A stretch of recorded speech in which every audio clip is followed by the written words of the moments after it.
Where's the nurse? What is going on? Nurse! Hello, how are you today? Not well. What is wrong with my sister? Okay, my name's Lisa. I'm going to be your nurse today. I was just coming in to give you your aspirin. Your sister was admitted last night for a TIA. Do you know what that is? That's a transient ischemic attack. Can you tell me a little bit about what happened last night before you came in? Well, I was at this party. So my brother's in town visiting from Colombia, and we decided we were gonna go to the river. He has a boat. So we went out on the river, and I had been drinking beer all day. Normally I just drink about a pint of liquor, but I was taking it easy, and I had about, probably 25 beers. You know, and like I said, that's pretty easy for me, so I didn't think I'd be that messed up.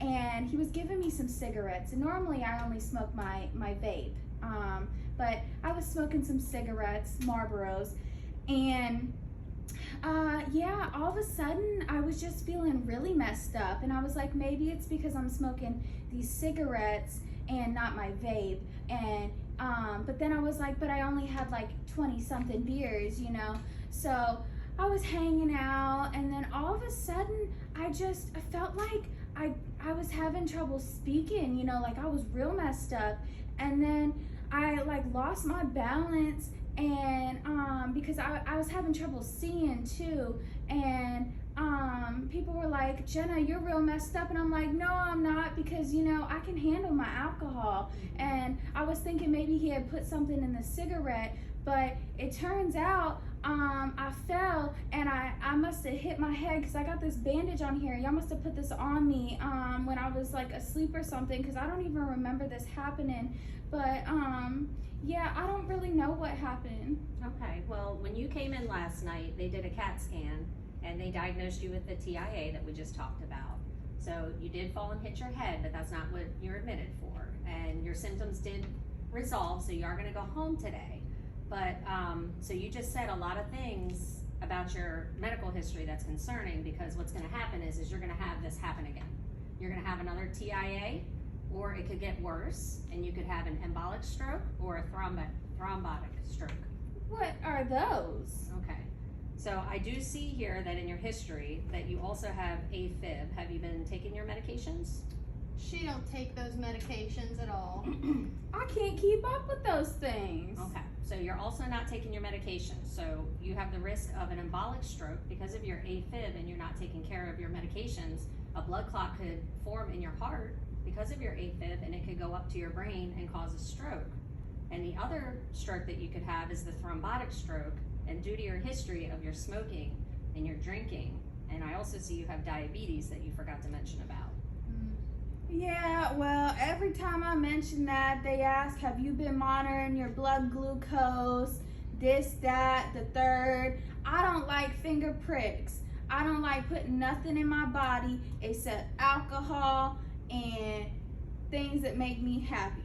Okay, so you could also have the thrombotic stroke, which is where your blood vessel in your brain is just gonna get super thick with all that material, and it's gonna also cut off oxygen to your brain and cause a stroke. And the TIA was pretty not so bad, okay, because you resolved your symptoms, but if you have one of these strokes, that can cause a lifetime of problems. You might not get better from that. You might have paralysis on one whole side of your body.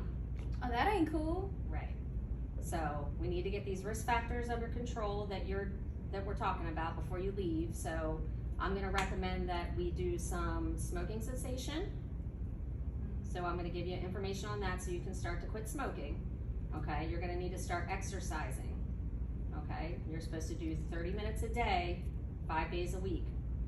And you're also gonna need to be checking your blood sugar. We're gonna need to make a primary care physician appointment, and we need to make sure that your medications are right and that you are taking that as you're supposed to be. I'm feeling lightheaded already. Come on. Miss Jenna there, you also appear to have a history of high blood pressure. Have you been taking your medication for that? talking about that something statin, atorvastatin, something like Yes, that. that one. Have you been taking that? Like Girl. you're supposed to every day? No. Okay. It so- makes me feel bad. It gives me muscle cramps and stuff. Right. Well, your doctor put that on, prescribed that to you for a very good reason. High blood pressure is like the #1 leading cause to a stroke. And so you already got some risk factors going on. There's another kind of stroke we need to talk about, which is your hemorrhagic stroke. Okay, now that can be caused from high blood pressure, and that's when you're actually going to bleed into your brain. And that is the type of stroke that literally causes the highest risk of mortality.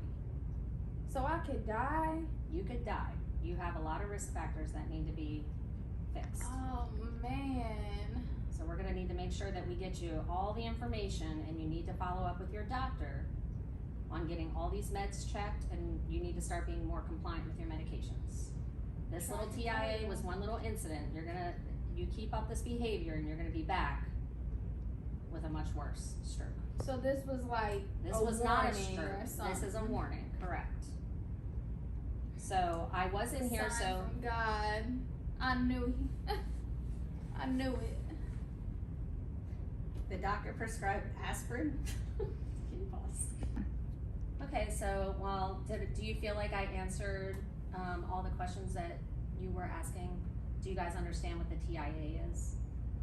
Yeah, it's a sign from God.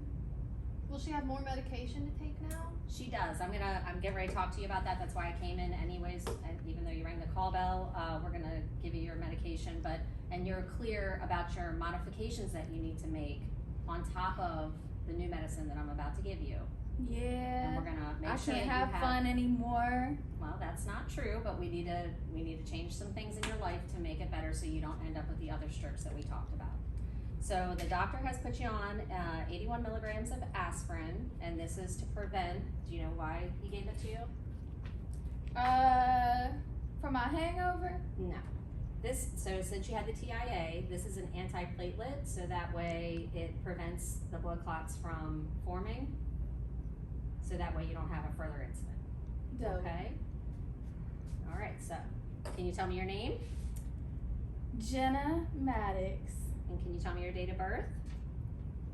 2/26/96. All right, I'm gonna scan your bracelet. Okay, and you're gonna take this once a day, okay? Make sure you take this once a day until you go see your primary care doctor and get your other medicines fixed. So I can stop it once I see him? No, you're gonna take that, and then you're gonna take all your medicines for your primary care doctor, and you're gonna continue to take that baby aspirin. It's like a horse pill. Good job.